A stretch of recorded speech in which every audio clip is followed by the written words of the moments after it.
You think living in a medieval castle was luxurious. Stone walls, grand halls, servants everywhere. Think again, winter in a castle wasn't some romantic fairy tale with roaring fires and warm feasts. It was a brutal, freezing nightmare where even nobles with all their wealth struggled to stay warm. The stone walls that protected you from enemies also trapped the cold like a tomb. The high ceilings made heating impossible. And if you didn't know the ingenious and sometimes desperate tricks to survive, you could freeze to death in your own bed. This is the real story of how people actually survived winter in medieval castles. And trust me, it's nothing like the movies. Meet Richard, a young nobleman living in a castle in northern England during the winter of 1290. He's not a king, just a minor lord with enough wealth to own a castle but not enough to make it truly comfortable. His castle sits on a hill, exposed to brutal winter winds that howl through every crack and crevice. The walls are thick stone, 3 feet in some places, that keep out arrows and attackers, but they also hold the cold like ice itself, radiating freezing temperatures inward 24 hours a day. Tonight, it's snowing hard. Richard is in his bedchamber, which is supposed to be one of the warmest rooms in the castle, but he can see his breath. Ice is forming on the inside of the narrow window. The tapestries on the walls are moving slightly from drafts, sneaking through gaps in the stone. And despite having a fire burning in the fireplace and being wrapped in multiple layers of clothing, he's still cold. Bonded, miserable cold that makes you wonder if you'll ever feel warm again. So how did medieval nobles actually survive winters in these massive stone fortresses? How did they stay warm when their castles were basically giant refrigerators? The answer is complicated, ingenious, and often uncomfortable, because here's the truth. Castles were terrible places to live in winter, absolutely terrible, and the people who lived in them knew it. First, let's destroy the biggest myth about medieval castles. You're imagining roaring fires in every room, right? Servants constantly feeding logs into massive fireplaces, keeping everything toasty warm. Wrong, dead wrong. Most rooms in a castle had no fireplace at all. Zero. Nothing. Fireplaces were incredibly expensive to build. You needed a proper chimney running through thick stone walls. You needed skilled masons who knew how to construct them so they wouldn't fill the room with smoke or, worse, set the castle on fire. And you needed a constant, massive supply of wood. A single fireplace could consume an entire cartload of wood in a day during winter. Most castles had maybe 5 to 10 fireplaces total, and castles could have 50 or more rooms. Richard's castle has 8 fireplaces, 1 in the Great Hall, 1 in his bedchamber, 1 in his parents' bedchamber, 1 in the solar or private sitting room for the family, 2 in the kitchens, and 2 in guest chambers for important visitors. That's it. The rest of the castle, the storage rooms, the servants' quarters, the hallways, the chapel, the guard rooms, all of those spaces have no heat source whatsoever. People working or sleeping in those areas simply had to endure the cold, even in rooms with fireplaces. The heat was pathetically inadequate. Richard's bedchamber is roughly 20 feet by 20 feet with the ceiling 12 feet high. That's 4,800 cubic feet of space. His fireplace, burning steadily, might heat a sphere of comfortable warmth extending maybe 6 feet from the fire. Stand beyond that, and you're in the cold zone. The stone walls actively pull heat away. The high ceiling means all the warm air rises and escapes through gaps. The narrow windows, even with wooden shutters closed, leaked cold air. The stone floor is like standing on ice. Medieval people understood this problem intimately. They knew they couldn't heat the room, so instead, they focused on heating themselves and creating small zones of warmth. It's a completely different philosophy from modern heating, and it required multiple layers of defense against the cold. Richard's first layer of defense is clothing, lots of it. Right now, in his own bedchamber, he's wearing a linen undershirt, a wool tunic, a heavier wool over tunic, wool hose on his legs, leather shoes stuffed with wool, and a fur-lined cloak. He's dressed like he's going outside because inside feels almost as cold as outside. Medieval nobles wore multiple layers constantly during winter. The linen undergarment absorbed sweat and protected the outer wool layers from getting damp. Wool was the miracle fabric even when slightly wet. It retained insulating properties. The outer layers got progressively heavier and warmer, and the cloak was essential. A good fur-lined cloak could be wrapped entirely around your body, creating a personal envelope of warmth.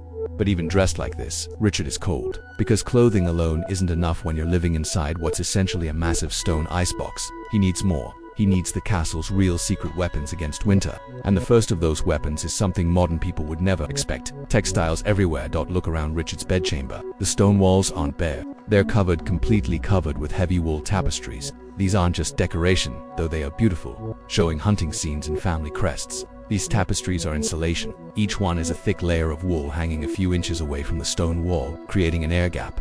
That air gap is crucial. It blocks the radiant cold coming off the stone. Without tapestries, sitting near a stone wall in winter is like sitting next to a block of ice. With tapestries, the wall is merely cold, instead of unbearable. The tapestries also blocked drafts. Medieval castle walls weren't smooth and perfectly sealed. They had cracks, gaps where stones met, places where mortars had crumbled. Wind could blow right through. A tapestry covering the wall stopped those drafts cold literally. The fabric created a barrier that wind couldn't easily penetrate. Richard's family is wealthy enough to have proper Flemish tapestries, thick, dense wool woven with elaborate scenes, worth a small fortune. Poorer nobles might use simpler wool hangings or even leather hides, but everyone who could afford it covered their walls. It was one of the most effective insulation techniques available.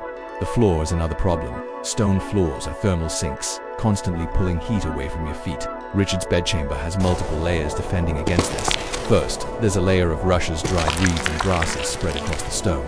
These rushes are replaced regularly and provide a slight cushioning and insulation effect. On top of the rushes are woven rush mats. And on top of those, in the areas where people actually walk and stand, are thick wool carpets. Carpets were incredibly expensive, often imported from the East at tremendous cost, but they were worth it. A thick carpet created a barrier between your feet and the stone, making standing or walking bearable. Without these layers, your feet would go numb within minutes from the cold, radiating up through the floor. But Richard's most important defense against the cold isn't any of these things. It's his bed. And this bed is nothing like what you're imagining. This is a medieval four-poster bed, and it's basically a room within a room, a carefully engineered survival capsule, designed to keep you alive through freezing nights. The bed itself is massive. The wooden frame is made of oak, heavy, solid, carved with family crests. It's raised high off the floor on thick legs. This elevation is crucial. Remember, cold air sinks. The coldest air in the room pools on the floor. By being 3 feet off the ground, Richard is sleeping in air that's several degrees warmer than floor level. The mattress is a masterpiece of medieval engineering. The base is a system of ropes stretched tightly between the bed frame. This is where the phrase "sleep tight" comes from. You literally had to keep the ropes tight for a comfortable sleep. On top of the ropes is a thick mattress stuffed with wool. On top of that, another mattress stuffed with feathers. These mattresses aren't thin. Combined, they may be a foot thick. All that material is insulation, trapping air and creating a warm sleeping surface. But the real genius is the bed's superstructure. 4 tall posts rise from the corners, reaching nearly to the ceiling. These posts support a wooden canopy frame called a tester, and from this frame hang heavy curtains on all 4 sides. These aren't decorative. These curtains are thick wool or heavy velvet, and they create an enclosed space around the bed.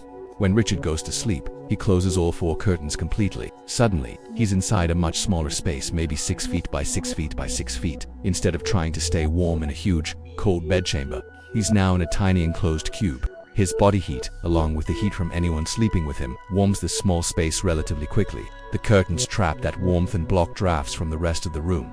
The temperature difference is remarkable. The bedchamber might be 35 degrees Fahrenheit, just barely above freezing, but inside the closed bed curtains, warmed by body heat and insulated by all those layers, it might be 55 or even 60 degrees. That 20-degree difference is the difference between miserable sleeplessness and actual rest. The canopy above the tester serves another purpose. Heat rises. Without the canopy, all the warm air from Richard's body would rise straight up to the high ceiling and be lost. The tester catches that rising warm air and reflects it back down. It's a simple but brilliant piece of thermal engineering. Richard also sleeps with a thick wool nightcap tied firmly on his head. You lose tremendous amounts of body heat through your head, up to 45% of total heat loss. A nightcap prevents that loss. It looks ridiculous by modern standards. Richard doesn't care. Warm is more important than dignified. He's also wearing a long linen nightshirt under heavy wool robes. Nobody slept naked in medieval castles during winter.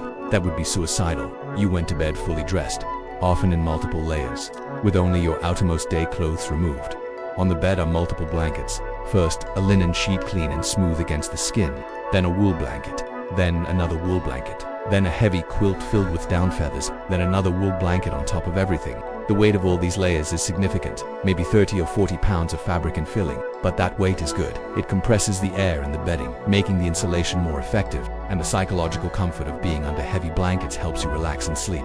But even with all this, Richard doesn't sleep alone. Medieval nobles often shared beds during winter, and not for romantic reasons, for warmth. His younger brother Edward sleeps in the same bed. 2 bodies generate twice as much heat. They sleep back to back or side by side, sharing warmth throughout the night. This was completely normal and expected. When important guests visited, it wasn't unusual for multiple people to share a bed, regardless of relationship. Survival trumped propriety. Sometimes, servants slept in the same chamber on smaller beds or pallets on the floor. Their presence added body heat to the room, and they were available if the noble needed something during the night: more blankets, a hot drink, help with the fire. In the coldest weather, dogs were encouraged to sleep in the bedchamber. Large hunting dogs produced significant body heat and would curl up on or near the bed, adding their warmth to the chamber.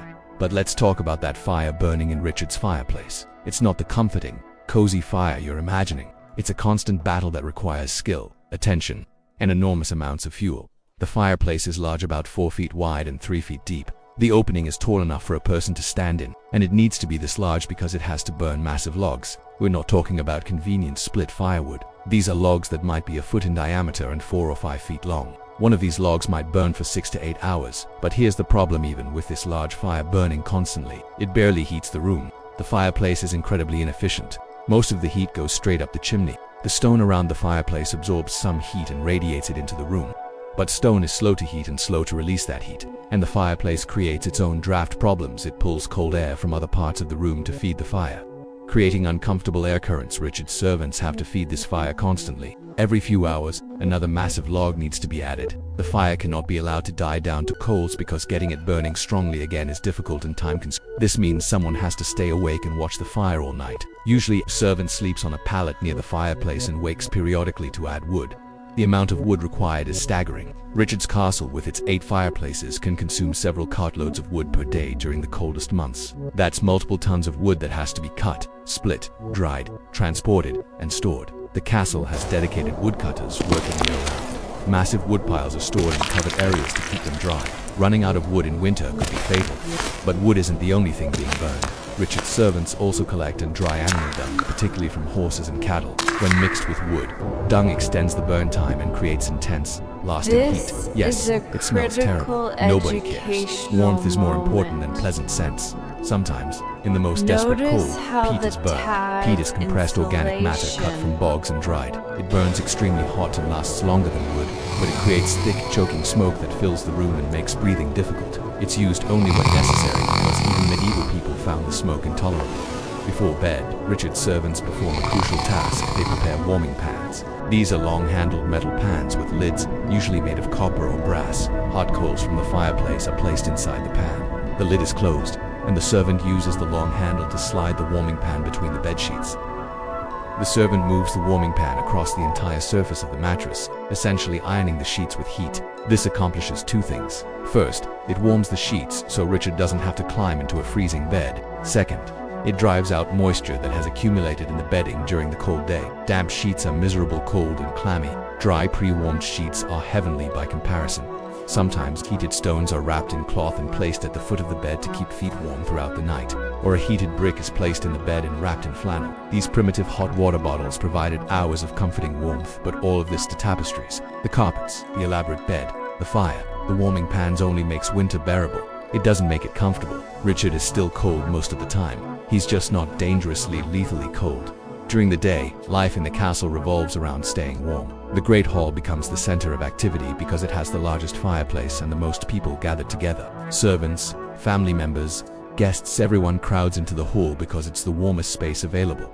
But even the Great Hall is cold. It has to be. The ceiling is 20 feet high. The room is 60 feet long and 40 feet wide. You'd need a bonfire to heat that space, and you'd still only be warm if you stood right next to it. People stay bundled in furs and wool. They drink hot spiced wine and hot ale throughout the day, not to get drunk, but because hot liquids warm you from the inside. Meals are served hot and are genuinely comforting. Hot stew, hot bread, hot meat. These aren't just food, they're heat sources. Your stomach acts like an internal furnace when digesting hot food, warming your core. This is why medieval winter meals were often heavier and richer than summer meals. The calories helped generate body heat.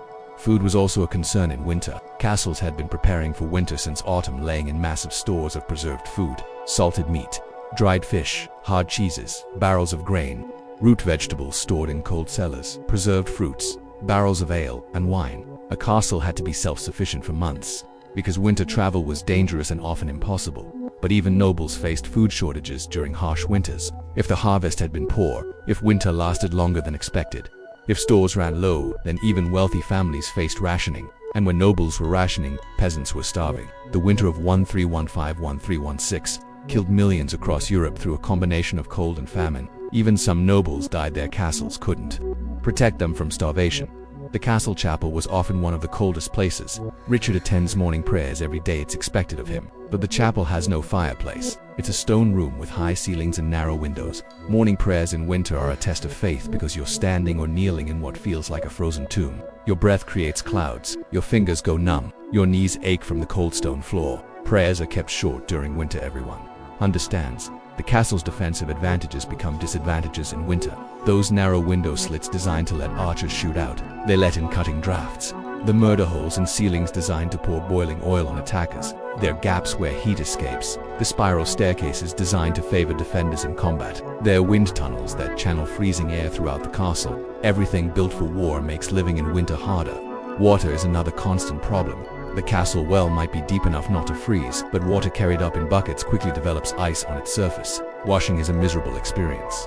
You heat water over the fire, pour it in a basin, and wash as quickly as possible before it cools. Full baths are rare, maybe once a month for nobles, less for servants. It's too much work to heat that much water, and sitting in a tub in a freezing room is actually dangerous. You could develop hypothermia even in warm water if the air temperature is cold enough.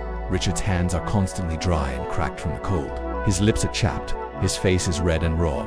Even nobles suffer the physical effects of living in the cold. Chilblains, painful swelling and sores on fingers and toes caused by exposure to cold are common. Frostbite is rare for nobles but can happen. Respiratory infections are constant. The combination of cold air, smoke from fires, and living in close quarters spreads illness rapidly. At night, going to the latrine is an adventure and suffering. The latrine, a medieval toilet, is built into the castle wall. Basically a chute dropping waste down to a pit or moat below. It's open to the outside air through a vertical shaft, which means it's exposed to every freezing wind. Using the latrine in winter means exposing bare skin to temperatures that might be well below freezing. People often kept chamber pots in their bedchambers for nighttime use rather than making the miserable journey to the latrine. The pots would be emptied by servants in the morning, a job nobody wanted. Servants had it worse than nobles in every way. They slept in the coldest parts of the castle storage rooms, hallways, anywhere they could find space. They had thin blankets and basic clothing. They worked all day in the cold, carrying water, tending fires, cooking, cleaning. Their hands were constantly in cold water washing things. Their feet were always cold from walking on stone floors. Many servants developed chronic health problems from years of winter exposure. Richard knows he's fortunate. His father is wealthy enough to maintain the castle's fireplaces. Stock would provide warm clothing and store adequate food. But he's also seen the darker side of winter. 2 winters ago, a servant girl, maybe 14 years old, died in her sleep. She'd been sleeping in a corridor, and the cold simply took her. They found her in the morning, frozen, curled in a ball under her thin blanket. The castle priests said prayers. They buried her, and life continued because death in winter was expected. The castle's garrison soldiers who guarded it year-round suffered terribly in winter. Guard duty meant standing on exposed walls with wind screaming past, watching for threats that would never come because nobody attacks castles in winter. Guards were rotated frequently, maybe 30 minutes at a time, because longer exposure was dangerous. Even bundled in wool and furs, standing still in winter wind could cause hypothermia. Soldiers coming off guard duty would crowd around fires, shaking and stamping, trying to restore feeling to numb extremities. Animals in the castle suffered too. Horses were stabled in the castle's lower levels, relatively warmer because they were underground, but still cold. Horses were blanketed with heavy wool covers. Grooms slept in the stables to monitor the horses and ensure they stayed healthy. Hunting dogs were kept in kennels with thick straw bedding and huddled together for warmth. The castle's cats, kept to control rodents, fared better because they could seek out the warmest spots and curl up near fires. As winter dragged on December, January, February, the psychological weight became as heavy as the physical cold. Everyone was tired of being cold, tired of wearing multiple layers, tired of chapped hands and running noses, tired of shortened daylight, tired of being trapped indoors. Tempers grew short. Arguments erupted over small things. Cabin fever set in. The castle might have entertainers, musicians, storytellers, jesters who helped pass the long winter evenings, but entertainment could only do so much. The oppressive cold and darkness wore people down. Depression was common, though they didn't have that word for it. They just knew that winter made people sad and irritable and listless. March would finally bring change. Slightly warmer temperatures, longer days, the first hints that winter's grip was loosening. But full warmth wouldn't return until April or even May, and everyone knew that they'd have to do this again next year, and the year after that, for their entire lives. This is the reality of surviving winter in a medieval castle, not the romantic fairy tale of movies and books. No cozy comfort, no reliable warmth, just constant, grinding cold that you fought every day with clothing, textiles, fires that barely worked, elaborate bed systems, and sheer stubborn determination not to freeze to death in your own home. Richard made it through that winter. Many others didn't. The castle buried several servants, an elderly guard, and a child from a merchant family visiting the Lord. Winter claimed its victims regardless of walls or wealth. Living in a castle gave you advantages: better food, more fuel, warmer clothing, but it didn't make you safe. Stone walls couldn't protect you from the cold, because stone walls were the cold. So the next time you see a movie showing medieval nobles living in comfortable luxury in their beautiful castles, remember Richard. Remember him going to bed in multiple layers of clothing, climbing into a bed surrounded by curtains that turned it into a fabric cave, sleeping with his brother for warmth, and still being cold. Remember servants dying in corridors. Remember massive fireplaces that consumed forests and barely heated rooms. Remember that medieval people spent 5 months every year in varying degrees of misery, just trying to survive until spring. They weren't living a fairy tale. They were surviving a nightmare, and they did it year after year because they had no choice. Winter came. You endured, or you died. Those were the only options. If you want more honest, brutal truth about medieval life, not the Hollywood version, but the real story of how people actually lived and suffered and survived, hit that subscribe button. These stories matter. These people deserve to be remembered for who they really were, not romantic figures in a distant past, but real humans facing real hardships with courage, ingenuity, and desperation, just like us, just trying to make it through another day.